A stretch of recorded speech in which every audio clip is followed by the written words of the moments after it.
Good morning. Today I want to talk about a really key sales tool that often gets overlooked. If you talk to any salesperson, professional salesperson, they will be able to talk to you about their figures. And what do I mean by figures? Well, to be honest, I mean any numbers that make the sales and the story and the opportunities come to life.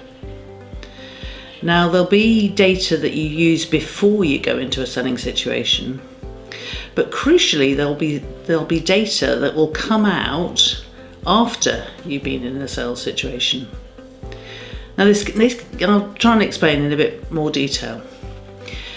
So I was recently talking to one of my clients who was very pleased to be able to tell me exactly how many leads that they'd come in to the business since the beginning of the year and what percentage of those they had actually translated into contracts, into work. And it was a nice high percentage. It was 19% of the leads. That was absolutely fantastic. They were very pleased with those results.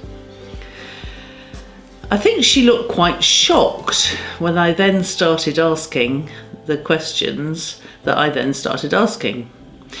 What was the average value of the leads that they took on? What was the average value of the leads that came in? Which parts of their business offering did the leads cover? My questions just came tumbling out of me.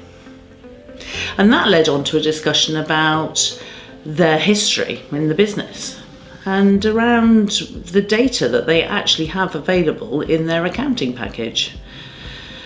Now, given that I've already asked a whole load of questions, it probably won't surprise you to know that actually the ability of the organisation to pull data and use it and interpret it and make it work for them was quite low. And it took me back to a point in my pharmaceuticals career when I was the sales rep, and we actually had a month's delay before we saw any results of the sales that we've made. And all we got was a very general picture, but we had it broken down into postcode areas. And I had a spike in my data. And I was able to narrow that down to a very few potential customers. And I needed to understand what had happened.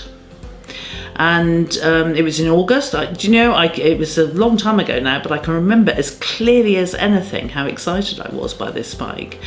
And in fact, going into the customer and discovering that there was actually somebody on board who was really on my side, who was in a position to influence my other customers. Wow!